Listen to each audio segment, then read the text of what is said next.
नमस्कार तपाईँ सबैलाई। तपाईँ जहाँ हुनुहुन्छ, जस्तो अवस्थामा हुनुहुन्छ, आफ्नो स्वास्थ्यको कृपया ख्याल राख्नुहोला।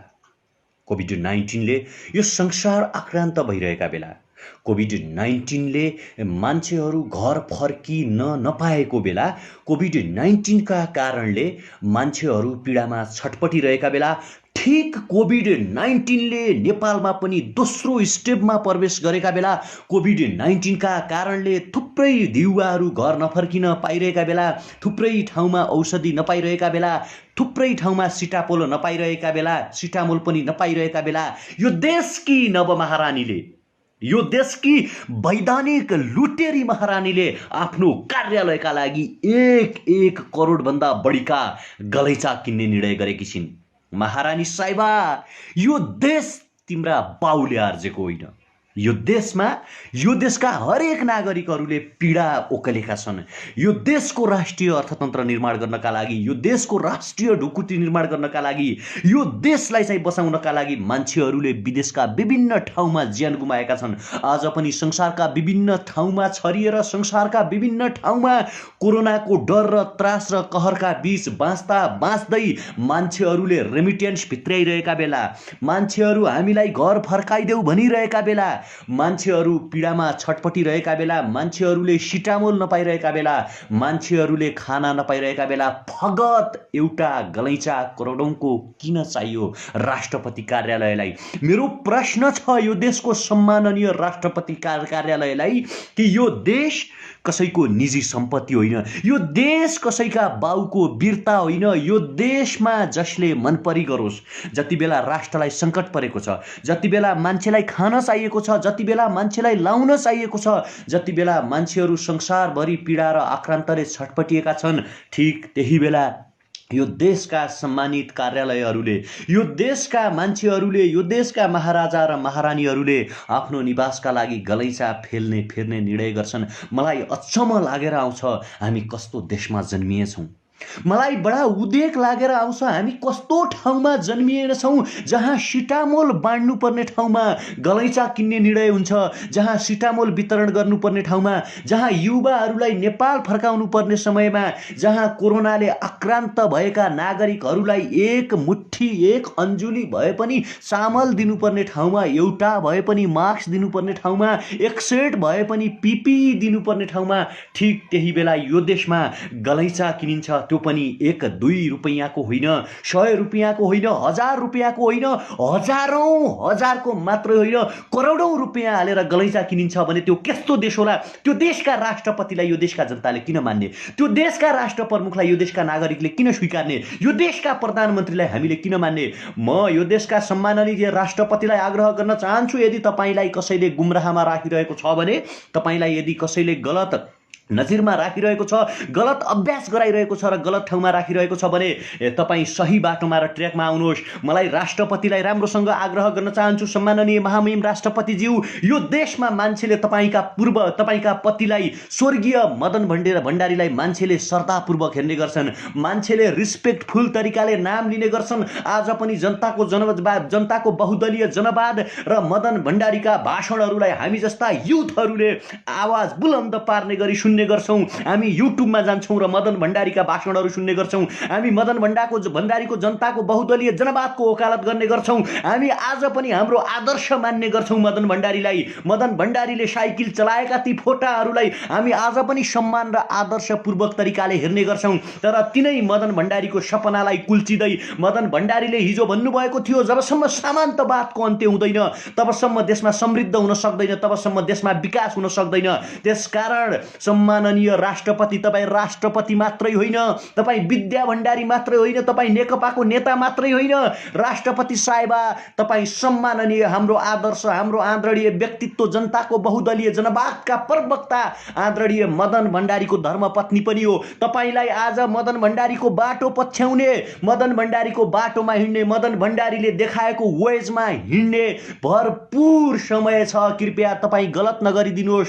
जनताले चाहेको कुरा के हो, जनता आज के खान चाहन्छन्, जनता के सोचिरहेका छन्, जनता किन र कसरी अगाडि बढ्न चाहिरहेका छन्, जनता किन सरकारप्रति आक्रोशित छन् भन्ने कुरा बुझेर यो निर्णय तत्काल तपाईँ फिर्ता गर्नुहोस्। होइन भने संवैधानिक तपाईँको चाहिने एउटा सेरोमोनियल राष्ट्रपतिमाथि पनि यो देशका जनताले राष्ट्र अध्यक्ष होइनन्, यिनी लुटेरा हुन्, यिनीहरू जसरी पनि देशलाई लुट्न चाहन्छन्, जसरी पनि देशवासी जनताको विदेशमा अल्पत्र परेका चाहिँ जनता र नागरिकहरूले सोच्नेछन् र तपाईँमाथि पनि मान्छेले प्रश्न उठाउनेछन्। त्यसकारण मेरो आग्रह छ सम्माननीय राष्ट्रपतिप्रति, कृपया तपाईँ यो देशको कुनै पार्टीको राष्ट्रपति होइन, कुनै नामको राष्ट्रपति होइन, यो देशका हजारौँ युवाहरूको राष्ट्रपति हो, यो देशका सयौँ मजदुरहरू, हजारौँ मजदुरहरू, करोडौँ मान्छेहरूको राष्ट्रपति हुनुको नाताले तपाईँ तुरुन्त यो गलैँचा चाहिँ किन्ने, करोडौँको गलैँचा किन्ने, देश सङ्कटमा डुबेका बेला, देश आर्थिक सङ्कटमा डुबेका बेला, देश कोभिड-19 को पीडामा छटपटिएका बेला,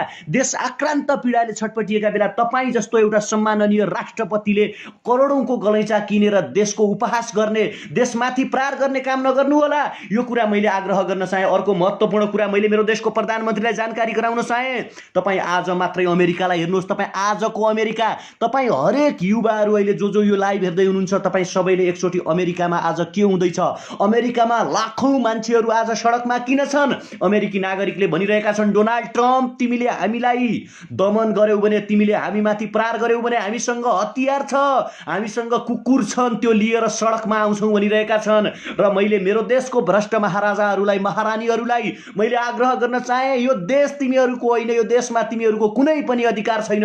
यदि तिमीलाई जनताले चुनेका छन्, तिमी मान्छे हौ, तिमीभित्र विचार छ, तिमीभित्र भावना छ र तपाईँहरूभित्र नैतिकता यदि कहीँ कतै छ भने कृपया यस्ता किसिमका करोडौँका गलैँचा किन्ने, अरबौंका हेलिकप्टर किन्ने, करोडौंका 18-20 करोडका गाडी किन्ने अनि विदेशका पानी खाने नेपाली जनतालाई जता पायो त्यतै मर्न दिने व्यवस्थाको अन्त्य गरौँ। एकचोटि तपाईहरू सबै, हामी जति पनि यो भिडियो हेरिरहेका छौँ, कृपया एकचोटि अमेरिकाको रिभोल्युसनलाई हेरौँ। रेसिज्म पछि अमेरिकामा एउटा अश्वेत मान्छेलाई, एउटा कालो जातिका मान्छेलाई त्यहाँको प्रहरीले मारिसकेपछि, कुटी कुटी जेलभित्र मारिसकेपछि आज अमेरिकाका 33 राज्यभन्दा बढी ठाउँमा, 16 राज्यका 33 ठाउँभन्दा बढी ठाउँमा चाहिँ बढी शहरमा आज त्यहाँ कर्फ्यू लगाइएको छ। कर्फ्यूहरूलाई तोडेर मान्छेहरू सडकमा आएका छन्, विद्रोहको आवाज बोलिरहेका छन्। र मेरो देशका भ्रष्ट महाराजा र महारानीहरूलाई एकचोटि अमेरिकाको इतिहास सम्झाइदिनका लागि यो भिडियो सेयर गरिदिनु होला, किनकि अमेरिकामा के भइरहेको छ भन्ने कुरा यिनीहरूले जान्न आवश्यक छ।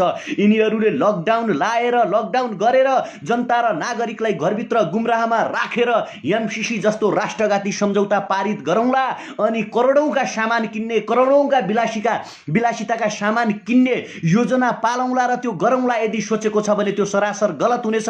मैले अमेरिकाको इतिहास सम्झाउन नपरोस्। अमेरिका आज संसारको सबैभन्दा बढी कोरोनाले आक्रान्त भएको देश, कोरोना पीडित देश र लाखौं मान्छेहरूले ज्यान गुमाइसक्दा पनि अमेरिकाका लाखौं मान्छेहरू सडकमा आएका छन्। ठीक त्यही तरिकाले नेपाली युवाहरूले सिरुपाते खुकुरी हातमा समातेर आफ्ना घरभित्र रहेका गाई गोरुहरूलाई फुकालेर सडकमा आउन नपरोस्। त्यति बेला तिमीहरू कहाँ लुकौला, त्यति बेला तिमीहरू कहाँ भागौला, तिमीहरूको जाने ठाउँ कहाँ हुनेछ भन्ने सन्देश सिंहदरबार र बालुवाटारलाई पुगाउन आवश्यक छ।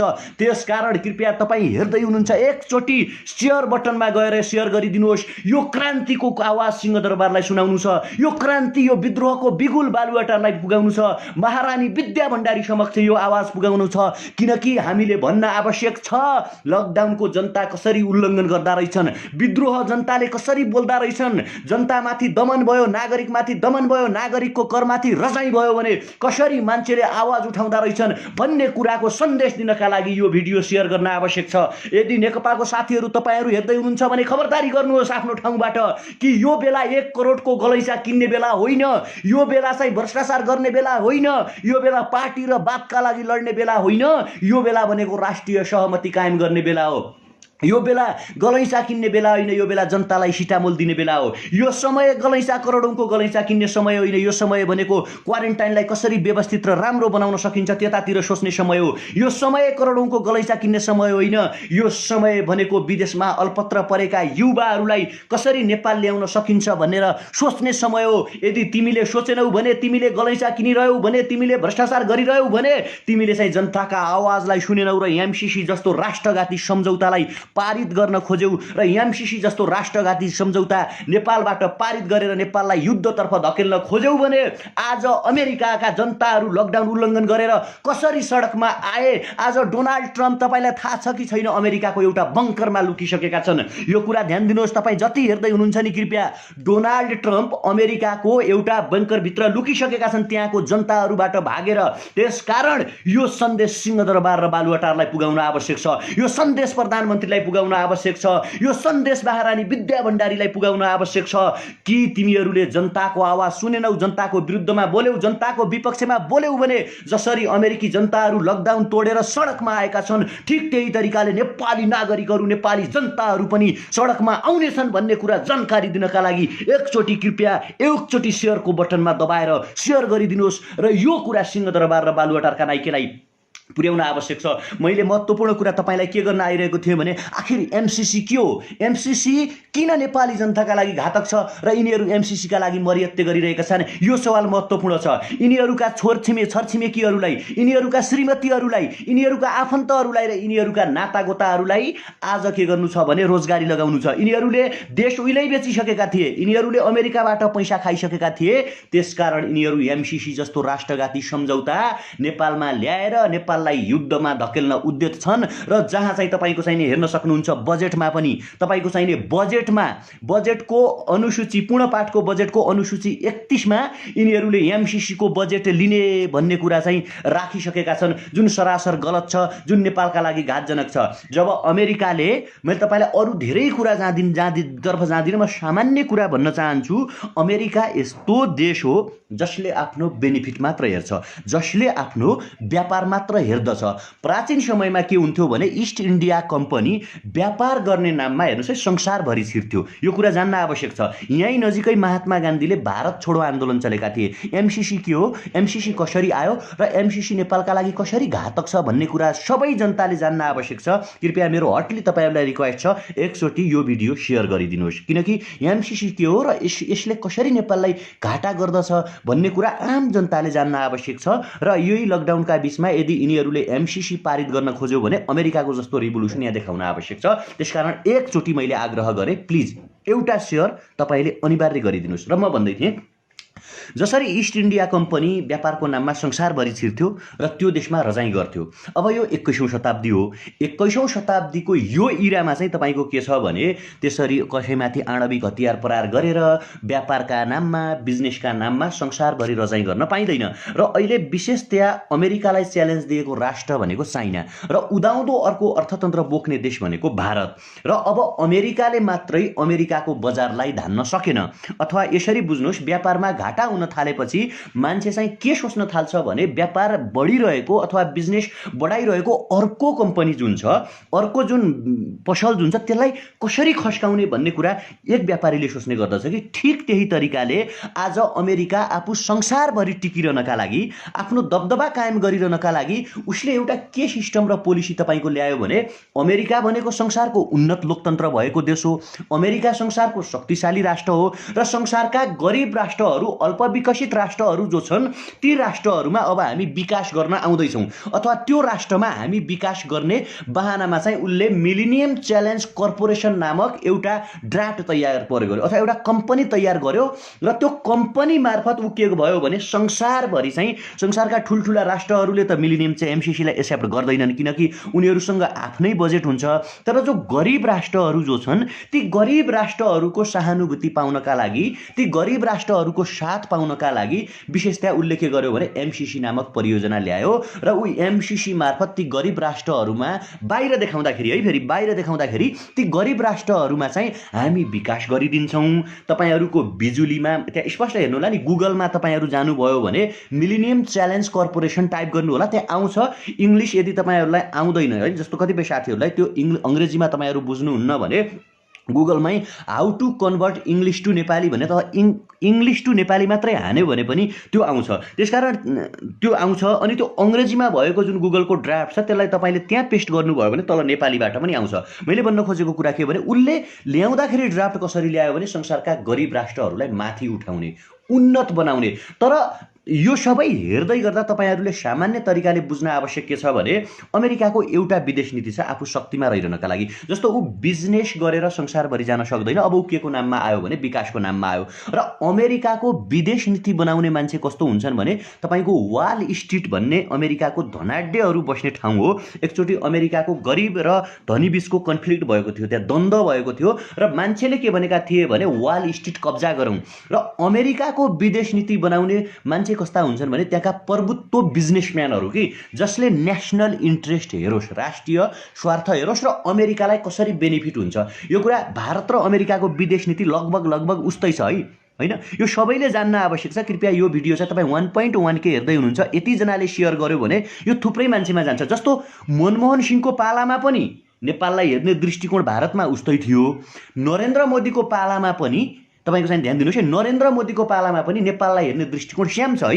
यिनीहरूको विदेश नीति एउटै हुने गर्छ, किनकि यहाँ केही यस्तो मान्छेले विदेश नीति निर्माण गरेका हुन्छन् जो आफ्नो देशको राष्ट्रिय स्वार्थ हेर्छन्। अब अमेरिकाको सवाल जुन छ, अमेरिकाको कुरा गर्दाखेरि तपाईको चाहिने बाराक ओबामाको पालामा पनि स्याम विदेश नीति थियो, जर्ज डब्ल्यू बुशको पालामा पनि उस्तै खाले विदेश नीति थियो र आज आएर यो तपाईको डोनाल्ड ट्रम्पको पालामा पनि स्याम खाले विदेश नीति छ, उस्तै खाले विदेश नीति छ नि। जस्तो अफगानिस्तानको वारमा को थिए भने तपाईको जर्ज डब्ल्यू बुशदेखि सुरु हुँदै बाराक ओबामा र अहिले आएर डोनाल्ड ट्रम्पसम्म आइपुग्दाखेरि पनि अफगानिस्तानको बारेमा उसको बुझाइ स्याम छ।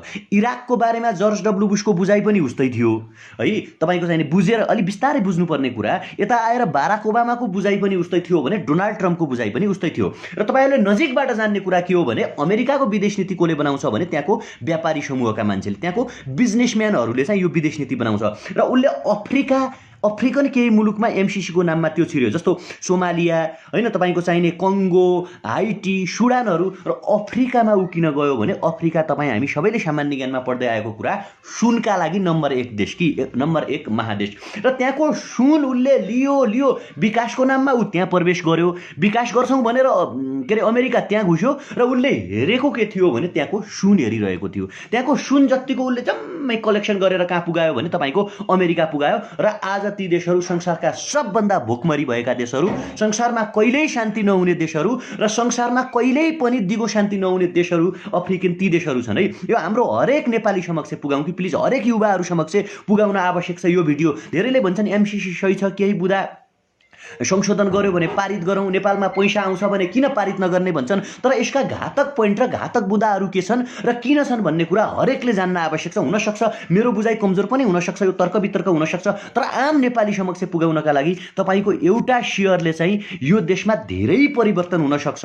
यसमा चाहिँ तपाईँ हामीले एकमत हुन आवश्यक छ। र अब मिडल इस्टको कुरा गरौँ अथवा यी एसियाका चाहिँ यी जो कन्ट्रीहरू छन्, जस्तो इराकको कुरा, इरानको कुरा, तपाईँको चाहिने कर्णेल मोहम्मद मद्दा, लिबियाको कुरा, सिरियाको कुरा, साउदी अरबसँग अथवा यी देशहरूमा चाहिँ अमेरिका सुरुमा प्रवेश गर्यो, उसले मित्रताको हात बढायो। जस्तै colonel Mohammad Gaddafi America George W बुशको नम्बर 1 साथी, बशर अल असद सिरियाका राष्ट्रपतिहरू अमेरिकाका फ्रेन्ड, यता आएर तपाईँको चाहिने इरान, इराक, जोर्डनहरू अनि लेबनानहरू यी जो छन् यी देशहरू पनि सुरुमा अमेरिकाले त्यहाँ विकास गर्छौँ, तिमीहरूको राम्रो गर्छौँ भन्यो। तर अमेरिकाको विदेश नीति बनाउने डिप्लोमेसी युज गर्ने मान्छेहरूले त्यहाँ के हेरेका थिए भने त्यहाँको तेल हेरेका थिए। उनीहरूले त्यहाँ गए, उत्खनन गरे सुरुमा जस्तो अहिले हाम्रा नेताहरू केपी ओली, तपाईको चाहिँ शेरबहादुर देउबा, पुष्पकमल दाहालहरू मक्ख पढेका छन् नि, अमेरिकाले 55 अरब रुपियाँ दिँदैछ र नेपाललाई चाहिँ संसारको धनी बनाउँछौँ भन्ने। सुरुमा अमेरिका मिडल इस्टमा पनि त्यही तरिकाले प्रवेश गरेको थियो। उसले के भनेको थियो भने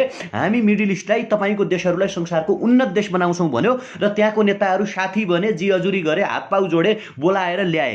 आज इराकलाई यसरी ध्वस्त बनायो, सिरियालाई यसरी ध्वस्त बनायो, लिबियालाई यसरी ध्वस्त बनायो, हुँदा इरानका कासिम सुलेमानीसम्म मार्यो, अस्तिकै कुरा। र उसले त्यहाँ गएर के गर्यो भने त्यहाँको तेल सबै हडप्यो, तपाईँको तेल हडप्यो। जब त्यहाँको नेताहरूको चेतना खुल्यो, जब उनीहरूले थाहा पाए अमेरिका त गलत रहेछ, अमेरिका रङ रहेछ, अमेरिकाले त हाम्रो प्राकृतिक स्रोत साधनलाई सस्तोमा लिएर अमेरिकामा अन्डरग्राउन्डेड तेलको भण्डारण गरेर चाहिँ अमेरिकाले पछिका लागि सञ्चित गर्दैछ भनेर थाहा पाइसकेपछि जब सद्दाम हुसेनले विरोध गरे, सद्दाम हुसेनलाई मारिदियो अमेरिकाले। जब तपाईँको चाहिँ कर्णेल मोहम्मद गद्दाफीले विरोध गर्यो, कर्णेल मोहम्मद गद्दाफीलाई मारिदियो, सिरियाका राष्ट्रपतिलाई मारिदियो। यता आएर अस्ति मात्रै इरानले अमेरिकासँग च्यालेन्ज लिइरहेको थियो र इरानको तपाईँको चाहिँ कुड्सको सैन्य टुकडी प्रमुखको चाहिँ कासिम सुलेमानीलाई मारिदियो। र यो कुरा अमेरिका आज अब संसारका अरू राष्ट्रमा आउँदैछ। जस्तो नेपालको कुरा गर्छौँ भने तपाईँ हामी सबैले जानेको कुरा हो, नेपाल प्राकृतिक स्रोत साधनले भरिपूर्ण देश, नेपाल भर्जिन ल्यान्ड। आज पनि हेर्नुहोस्, हाम्रा नदीका नाम सुनकोशी, तामाकोशी नाम रहेका छन्। यता चाहिँ हामीसँग युरेनियमको खानी छ भनिन्छ। हामी प्राकृतिक स्रोत साधनले भरिपूर्ण अथवा भरिएको देश कि। र अमेरिकाले आज नेपाललाई टार्गेटमा राख्नुको कारण के भने अब ऊ नेपाल आएर नेपालका प्राकृतिक स्रोत साधनलाई चाहिँ तपाईँको चाहिँ क्याच गर्न खोज्दैछ। यहाँ आएर ऊ उत्खनन गर्न खोज्दैछ। उसको त बिजनेस माइन्ड न हो। यो डोनाल्ड ट्रम्पले बनाएको नीति होइन है साथीहरू, यो कुरा जान्न आवश्यक छ। यो कुरा भनेको वाल स्ट्रिटमा बस्ने, संसारलाई ह्यान्डल गर्ने, संसारलाई कब्जा गर्ने बिजनेसम्यानहरूले बनाएको नीति हो यो। र उनीहरू त्यो नीति अनुसार यस्तो देशमा आउन खोज्दैछन् जहाँ अहिलेसम्म केही पनि उत्खनन भएको छैन, अहिलेसम्म कुनै पनि स्रोत साधन चाहिँ युटिलाइजेसनमा आएको छैन। अब हाम्रा नेताहरू यो सबै जान्दै किन चाहिँ तपाईँको चाहिने एमसीसी पारित गर्न खोजिरहेका छन् भने पहिलो कुरा गरौँ शेरबहादुर देउवाको है। यो कुरा कृपया तपाईँहरू सेयर गर्न चाहिँ नबिर्सिनुहोस् प्लिज, यो राष्ट्रका लागि, यो देशका लागि। शेरबहादुर देउवाको कुरा गर्दाखेरि आर्जु देउवाले चलाउने जति पनि एनजिओ र आइएनजिओहरू छन् तिनीहरू सबै अमेरिकी डलरबाट चल्छन्। तपाईँहरूले राम्रोसँग बुझ्नुपर्छ, राम्रोसँग यो कुरा हामी सबैले जान्न आवश्यक छ। आर्जुका जति पनि एनजिओ र आइएनजिओ छन् त्यो चल्ने भनेको अमेरिकन एनजिओ र अमेरिकन डलरबाट। अब शेरबहादुर देउवालाई के छ भने आफ्नो पार्टी बचाइराख्न, तपाईँको चाहिने आर्जुको कम्पनी बचाइराख्नका लागि अमेरिकालाई खुसी जसरी पनि बनाउन आवश्यक छ। 2-4 अरब रुपैयाँ त्यसलाई फाल्दिन ठुलो आवश्यक छैन। अब यता आयो खड्ग प्रसाद शर्मा ओलीको कुरा। खड्ग प्रसाद शर्मा ओलीलाई के छ भने तपाईँको चाहिँ जसरी पनि आफ्नो सत्ता टिकाइराख्न आवश्यक छ, आफू जसरी पनि सत्तामा टिकिराख्न आवश्यक छ, शासनमा बसिराख्न आवश्यक छ र बढीभन्दा बढी अमेरिकाको पैसा लिएर शक्तिशाली बन्न आवश्यक छ। र यो कुरा म यिनीहरूलाई के याद गराउन, तपाईँ हामीले सचेत गराउन आवश्यक छ भने महाराजहरू, यदि तिमीहरूले कर्णेल मोहम्मद गद्दाफीलाई बिर्सेका छौ भने, महाराज यदि तिमीले सद्दाम हुसेनलाई बिर्सेका छौ भने अहिले मित्रताको हात बढाउने अमेरिकी साम्राज्यवादले कुनै दिन तिमीलाई तिम्रा सिंहदरबार र बालुवाटार भित्र मृत सुताइदेला। शेरबहादुर देउवा अहिले सानो ललिपपमा नफस, कुनै दिन बुढानील कण्ठको घरभित्र मृत भेटिएउला, पोटासियम साइनाइडको ट्याब्लेट चकाइदेला अमेरिकाले।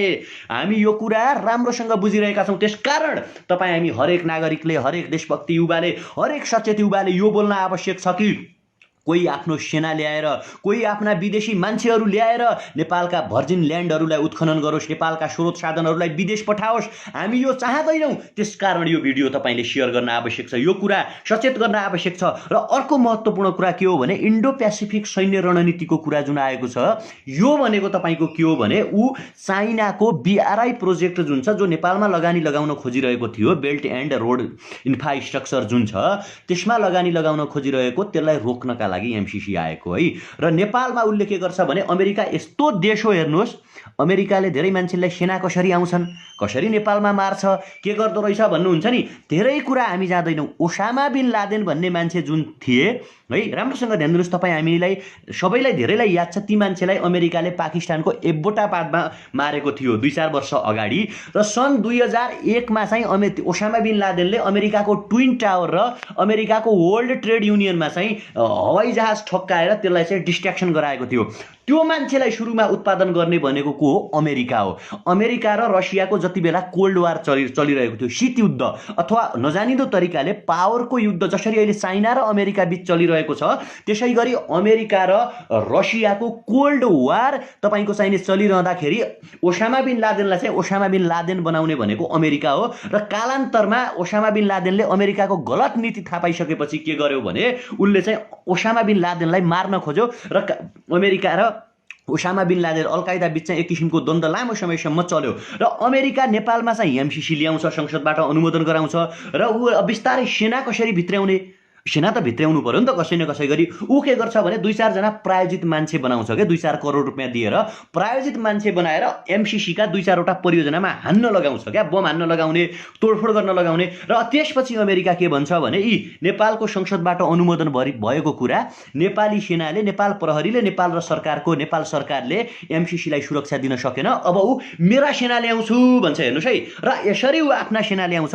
यो किनभने आज इराकले, तपाईँले अस्ति पनि इराकको आन्दोलन कासिम सुलेमानी हत्याकाण्डपछि हामी सबैले देख्यौँ, इराकले के गर्यो भने 10औं लाख मान्छेले सडकमा प्रदर्शन गरेर भने कि अमेरिका तिम्रा सेना फिर्ता लैजाऊ, हामी तिमीलाई चाहिँदैनौ, होइन तिमी हामीलाई चाहिँदैनौ भनेर भन्दाखेरि अमेरिकाले के जवाब दियो भने मेरो अरबौं रुपियाँ लगानी भएको छ, त मेरो अरबौं रुपियाँ तिर, तब मात्र म जान्छु, नत्र जाँदैन भनेर धम्की दियो। त्यसकारण हाम्रो आम युवालाई, आम नागरिकलाई, आम देशभक्तिलाई, आम हरेक मान्छेलाई चाहिँ एकचोटि तपाईँ हामीले चाहिँ कि यो सन्देश पुर्याउन आवश्यक छ। त्यसकारण यो भिडियो सेयर गरौँ, तपाईँ हामी हरेकले सामाजिक सञ्जालमा लेखौँ एमसिसी मुर्दाबाद, एमसिसी चाहिँदैन, देश बेच्न पाइँदैन। यही कमेन्टमा पनि तपाईँहरू लेख्नुहोस्, यो पनि तपाईँहरूको समर्थन हो। एमसिसी चाहिँदैन, देश बेच्न पाइँदैन, एमसिसी चाहिँदैन, देश बेच्न पाइँदैन, एमसिसी चाहिँदैन, देश बेच्न पाइँदैन। No MCC, no MCC, go back America, back up America, back up America. तपाईँ हामीले भन्न आवश्यक छ कि no MCC, no MCC, reject MCC, MCC चाहिँदैन, देश बेच्न पाइँदैन भन्न तपाईँ हामीले आवश्यक छ। यी कुराहरू मैले तपाईँहरू समक्ष गरेँ। कृपया यो भिडियो तपाईँहरूलाई सेयर मैले किन आग्रह गरिदिएको भने यो हरेक मान्छेले जान्न आवश्यक छ। धेरै मान्छेले बुँदाहरू संशोधन गर्यो भने चाहिँ एमसिसी पास गर्दा के हुन्छ, पैसा आउँछ भने एमसिसी पारित गर्यो भने हुन्छ नि भन्ने कुरा गर्नुहुन्छ। तर मेरो एउटा अर्को आग्रह छ, अमेरिका हुनका लागि कसैले सहयोग गरेको होइन, चाइना हुनका लागि कसैले सहयोग गरेको होइन, रसिया हुनका लागि कसैले सहयोग गरेको होइन, भारत हुनका लागि अथवा जापान हुनका लागि सबै स्वाभिमानले, पौरखले, स्वतन्त्रताले, स्वाधीनताले र मेहनतले चाहिँ आफ्नो देश बनाउने हुन्। त्यसकारण हामी पनि पौरख गरौँ, इमान्दारिता साटौँ, मेहनत गरौँ, हाम्रो देश हामी आफै बनाऊँ। हामीसँग प्रशस्त प्राकृतिक स्रोत साधन छन्, हामीसँग पर्याप्त स्रोत साधन छन्, हामीसँग थुप्रै कुराहरू, नेपालमा युरेनियम छ भनिएको छ, जलविद्युत उत्पादन हुन्छ भनिएको छ, प्राकृतिक स्रोत साधनले भरिपूर्ण देश हामी किन बनाउन सक्दैनौँ? हाम्रा युवाहरूले अरब बनाइरहेका छन्, हाम्रा युवाहरूले खाडी बनाइरहेका छन्, हाम्रा युवाहरूले भारत बनाइरहेका छन्, हाम्रा युवाहरूले चीन बनाइरहेका छन्। यतिसम्म कि हाम्रा युवाहरू नासाका वैज्ञानिक छन् भने हामी हाम्रो देश बनाउन सक्षम छौँ। त्यसकारण हामीलाई एमसिसी चाहिँदैन। अर्को तपाईँ हामीले जान्नुपर्ने कुरा के हो भने हाम्रो घर हामी आफैले बनाउने हो, हाम्रो घरमा हामी आफैले मेहनत गर्ने हो। कसरी हाम्रो घरलाई राम्रो बनाउने, हाम्रो घरलाई कुन रङ लगाउने, कहाँ बगैँचा बनाउने, कहाँ चाहिँ तुलसीको मठ राख्ने, कहाँ किचन बनाउने, कहाँ बेडरुम बनाउने, होइन कहाँ चाहिँ अगेनो बनाउने जस्ता कैयौँ कुराहरू हामी आफैले डिसाइड गर्नुपर्छ। अरू कोही आएर चाहिँ डिसाइड गरिदिएर तेरो घर यस्तो बनाए, यस्तो रङ लगा, यहाँनिर यस्तो गर भनेर केही पनि हुनेवाला छैन। त्यसकारण हाम्रो देश कस्तो बनाउने भन्ने कुरा अमेरिकाले भन्नुहुन्न। अब यिनीहरूले संसदबाट एमसिसी पारित गर्न खोज्यो भने हामी कसरी खबरदारी गर्न सक्छौँ, कसरी हामी दबाब दिन सक्छौँ? तपाईँ हामी हरेक स्वाभिमानी युवाहरू हो। संसदमा जब टेबुलेसन हुन्छ हामी काठमाडौँमा भएका हरेक युवाहरू संसद भवन घेर्न जानुपर्छ। जसरी आज अमेरिकामा लाखौँ युवाहरू त्यहाँको असोय, त्यहाँको रङ्गभेद, त्यहाँको नस्लवाद र त्यहाँको काला जातिमाथि गर्ने विभेदका विरुद्धमा बन्दुक बोकेर लकडाउनलाई उल्लङ्घन गर्दै कुकुरहरू ल्याएर सडकमा आइपुगेका छन्। त्यसरी तपाईँ हामी काठमाडौँमा भएका हरेक युवाहरूले सडकमा आउन आवश्यक छ। देशभरिका हरेक युवाले जाग्न आवश्यक छ। देशभरिका हरेक युवाले, हरेक स्वाभिमानी युवाले, हरेक राष्ट्रपति भक्ति युवाले आत्मा खुकुरी ल्याएर सडकमा निस्किन आवश्यक छ। संसद भवन घेर्न आवश्यक छ। र हामी संसद भवनबाट, संसद भवनभित्र पसेका एमसिसीको पक्षमा हात उठाउने, एमसिसी पारित गरौँ, एमसिसी सही छ भन्ने हरेक संसदलाई चाहिँ संसद भवनको गेटबाट बाहिर आउन नदिनका लागि तपाईँ हामीले आन्दोलन गर्न आवश्यक छ।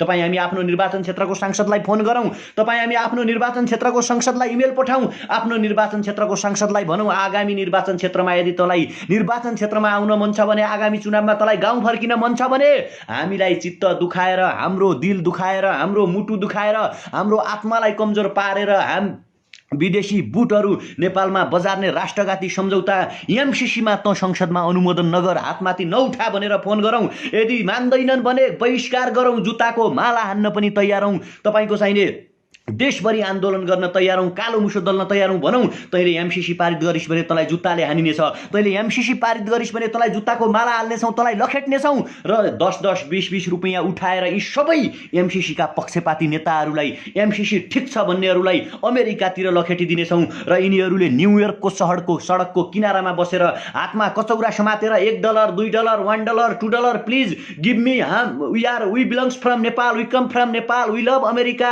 We need MCC, we need dollar भनेर यिनीहरू त्यहाँ बसुन्, त्यहाँ गएर मागुन्। तर स्वाधीन नेपाललाई, समृद्ध नेपाललाई हाम्रा युवाहरू जहाँ पुगेका छन् त्यहाँ उनीहरूले मेहनत गरेका छन्, त्यहाँ हाम्रा युवाहरूले पसिना बगाएका छन्, त्यहाँ हाम्रा युवाहरूले श्रम गरेका छन्, त्यो ठाउँमा हाम्रा युवाहरूले बरु लास भएका छन्, तर काहीँ मागेका छैनन्, काहीँ चोरेका छैनन्, काहीँ कसैको अगाडि शिर झुकाएका छैनन्। खाडीका तपाईँको चाहिने 45 डिग्री सेन्टिग्रेड टेम्परेचरमा चाहिँ पसिना बगाउँदै त्यो देश बनाएर पैसा कमाइरहेका छन् भने हाम्रो स्वाभिमान बेचेर यिनीहरूले हाम्रो देशलाई माग्ने बनाउन मिल्दैन। त्यसकारण सशक्त विरोध गरौँ र हामीले काठमाडौँमा चाहिँ अब एमसीसी केन्द्रित आन्दोलन गरेका छौँ। कृपया तपाईँहरूको कहाँ कहाँ हुनुहुन्छ, भोलि 10:30 बजे, भोलि 10:30 बजे गोङ्गबुमा चाहिँ गोङ्गबु क्षेत्रका नागरिकहरूले एमसीसीको विरुद्धमा आन्दोलन गर्दै हुनुहुन्छ, एमसीसीको विरुद्धमा आवाज उठाउँदै हुनुहुन्छ र 10:30 बजे सबैजना त्यहाँ उपस्थित हौँ। कृपया तपाईँ कहाँ कहाँबाट हेर्दै हुनुहुन्छ, कुन कुन ठाउँबाट तपाईँहरू हेर्दै हुनुहुन्छ, यो भिडियो तपाईँ एकचोटि सेयर गरिदिनुहोस् ताकि भोलि 10:30 बजे गोङ्गबुमा चाहिँ तपाईँको गोङ्गबु क्षेत्रका नागरिकहरूले स्वस्फूर्त रूपमा जागेर, स्वस्फूर्त रूपमा बोलेर एमसीसीको विरुद्धमा चाहिँ एमसीसी संसदबाट पारित नगर, एमसीसीलाई टेबुलेसनमा नलैजाऊ भनेर प्रदर्शन गर्दै हुनुहुन्छ। त्यो प्रदर्शनमा सबैजना गोङ्गबु आसपासका नागरिकहरू हामी डिस्टेन्स मेन्टेन गरेर प्रदर्शन गर्नेछौँ। डिस्टेन्स मेन्टेन गरेर कार्डहरू देखाएर एमसीसी चाहिँदैन, देश बेच्न पाइँदैन, no MCC, reject MCC, go back America जस्ता हामी नाराहरू, प्ले कार्डहरू बोकेर प्रदर्शन गर्नेछौँ। कृपया त्यहाँ तपाईँहरू सबैजना आइदिनु होला। गोङ्गबु आसपास विशेषतया तपाईँको चाहिने सामाखुसी क्षेत्रमा, यता माछापोखरी क्षेत्रमा, वनस्थलीमा, टोखामा, गुहेश्वरी नगरपालिका, यता यो आसपासमा जो हुनुहुन्छ कृपया तपाईँहरू एकचोटि आइदिनु होला र त्यो आन्दोलनमा सबैजना एकबद्धता जनाउँ, सबैजना भाग लिउँ र सबैजना समक्ष भोलिको आन्दोलनको बारेमा थाहा होस्, जानकारी होस् भन्नका लागि यो भिडियो सेयर गरिदिनु होला। भोलि त्यो ठाउँमा हामी आन्दोलन गर्नेछौँ भने पर्सि 1 बजे माइतीघर मण्डलामा सबै नागरिक अभियन्ताहरू, सामाजिक अभियन्ताहरू, हामी जस्तो युवा विद्यार्थीहरू र विद्यार्थी सङ्गठनका साथीहरू थुप्रै चाहिँ माइतीघर मण्डलामा चाहिँ आउनुहुनेछ प्रदर्शन गर्नका लागि एमसीसीको विरुद्धमा। No MCC, stop MCC, reject MCC, MCC चाहिँदैन, देश बेच्न पाइँदैन, तिम्रो एमसीसी पनि फिर्ता लैजाऊ, नेपालका भ्रष्ट नेताहरूलाई पनि अमेरिकातर्फ लैजाऊ भनेर अमेरिकालाई दबाब दिनका लागि, नेपालका नेताहरूलाई दबाब दिनका लागि हामी सबैजनाले पर्सि 1 बजे माइतीघर मण्डलामा विरोध प्रदर्शन गर्ने तयारी गरिरहेका छौँ र भोलि 10:30 बजे गोङ्गबु क्षेत्रमा हामी प्रदर्शन गरिरहेका छौँ, एमसीसीको विरुद्धमा विरोध गरिरहेका छौँ भने पर्सि 1 बजे माइतीघर मण्डलामा हामी विरोध प्रदर्शन गर्नेछौँ। त्यसकारण सबैजना साथीलाई यो खबर पुर्याउँ, सबैजना सेयर गरौँ। तपाईँ राजधानी भन्दा बाहिरको साथीहरू जहाँ जहाँ हुनुहुन्छ त्यहाँ पनि 2-3 जनाको सानो समूह हुन्छ नि होइन, कोरोना नफैलिने गरी। मैले त अमेरिकाको इक्जाम्पल दिइसकेको छु। अब WHO ले पनि भनिसकेको छ कि यो कोरोना नेभर एन्डिङ प्रोसेस हो, त्यसकारण सामाजिक दूरी कायम गर्दै आन्दोलन गर्नुको विकल्प छैन। राजधानी बाहिरका विभिन्न जिल्लामा तपाईँहरू जो जहाँ जहाँ हुनुहुन्छ एउटा चाहिँ सामान्य व्हाइट पेपरमा नो एमसीसी, एमसीसी चाहिँदैन, देश बेच्न पाइँदैन, रिजेक्ट एमसीसी जस्ता पेनले लेखेर छातीमा टाँसेर 2 जना 4 जना उभिएर पनि साङ्केतिक हामी विरोध गर्न सक्छौँ, त्यो पनि सहभागिता हुनेछ। त्यसकारण यो भोलिको आन्दोलन कस्तो रह्यो भनेर मैले तपाईँहरूलाई भने, पर्सिको आन्दोलनको बारेमा पनि भने, अनि यसको बारेमा थप जानकारी दिनका लागि भोलि पनि फेरि लाइभ आउँला, सामाजिक सञ्जालमा तपाईँ हामी लेखौँला। कृपया सबै समक्ष पुर्याइदिनुहोस्। भोलि गोङ्गबु आसपासका जति पनि बसपार्का क्षेत्रका जति पनि नागरिक हुनुहुन्छ स्वस्फूर्त रूपमा कृपया तपाईँहरू आउनु होला। डिस्टेन्स मेन्टेन गरेर हामी त्यहाँ प्रदर्शन गर्नेछौँ। एमसीसी जस्तो राष्ट्रघाती सम्झौतालाई देशबाट खारेज गर्नुपर्छ, नेपालको स्वाधीनता कायम राख्नुपर्छ, नेपालको इतिहासलाई अमर राख्नुपर्छ, नेपालको प्राकृतिक स्रोत साधनलाई दोहन हुनु दिनु हुँदैन भन्ने जस्ता कुराहरू तपाईँ हामीले गर्न आवश्यक छ। हामीले हाम्रा वीर पुर्खाले आज यो देशलाई हाम्रो काँधमा छोड्नु भएको छ। हामीले हाम्रो देशलाई विकसित बनाएर, आफैले राम्रो बनाएर, हाम्रा प्राकृतिक स्रोत साधनलाई सस्टेनेबल डेभलपमेन्ट हुने तरिकाले आगामी पुस्तालाई हस्तान्तरण गर्नु छ। यस्ता कैयौँ कुराहरू कुराहरू तपाईँ हामीले बुझ्न, तपाईँहरूले हामीले जान्न आवश्यक छ। त्यसकारण जाँदा जाँदै अन्तिममा फेरि पनि मैले तपाईँहरूलाई भन्न चाहेँ, फेरि तपाईँको चाहिने एमसीसी जस्तो राष्ट्रघाती सम्झौताको विरुद्धमा सबैजना एक हौँ, सबैजना एक स्वरले बोलौँ, सामाजिक सञ्जालमा लेखौँ, फेसबुकमा लेखौँ, लाइभ आउँ, भिडियोहरू सेयर गरौँ, पोस्टरहरू लेखौँ, पोस्टरहरू बनाऊँ, सबैले एकअर्कालाई चाहिँ हातेमालो गरौँ, एमसीसी जस्तो राष्ट्रघाती सम्झौताको विरुद्धमा उभियौँ। जसरी हुन्छ एमसीसीलाई रिजेक्ट गरौँ, एमसीसी पारित हुन दिनु हुँदैन। र अर्को महत्त्वपूर्ण कुरा चाहिँ महारानीले जसरी 1 करोडको गलैँचा बिछ्याउने योजना बनाइबक्सेको छ हैन, जसरी चाहिँ त्यो कार्यालयले अथवा कोले त्यो बनाएको हो, कोले यस्ता किसिमका गलत योजनाहरू ल्याउँछ, त्यस्ता किसिमका गलत योजनाको विरुद्धमा पनि सशक्त आवाज उठाउँ। लिपुलेक, कालापानी, लिम्पिया धिराको कुरा पनि यही चलेको छ, चलिरहेको छ। यो कुरालाई पनि तपाईँ हामी सबैजना नबिर्स्यौँ। जाँदा जाँदै एकचोटि सबैजना प्लिज कमेन्ट लेखौँ, no MCC, stop MCC, reject MCC, MCC चाहिँदैन, देश बेच्न पाइँदैन, एमसीसी चाहिँदैन, देश बेच्न पाइँदैन। लेखौँ प्लिज, सबैजना कमेन्टमा लेखौँ, यो एमसीसी चाहिँदैन, देश बेच्न पाइँदैन, no MCC, reject MCC, back up America. तेरा चाहिँ नेताहरूलाई, अमेरिकाका प्याराहरूलाई, अमेरिकाको जी हजुरी गर्ने अमेरिकाका गुलामहरूलाई, सिआइएका एजेन्टहरूलाई अमेरिकातिर लैजा। अमेरिका यदि भाडा छैन भने हामी 10-10, 20-20, 100-100 रुपियाँ उठाएर हैन कलेक्सन गरेर यी एमसीसी पारित गरौँ भन्ने सबै नेताहरूलाई अमेरिकातर्फ पठाइदिउँ। अमेरिकातर्फ पठाइदिन्छौँ, तेरै अमेरिकामा राख, तर तेरो एमसीसी चाहिँ नेपालमा नल्या भनौँ। त्यसकारण सबैजना एकचोटि भनौँ, stop MCC, reject MCC, no MCC, back up America, MCC चाहिँदैन, देश बेच्न पाइँदैन। अहिले भने तपाईहरू सबैजना मार्फत म ओजेल पर्न चाहन्छु, बिदा हुन्छु। धन्यवाद, नमस्कार, जय देश। समाजको आवाज.com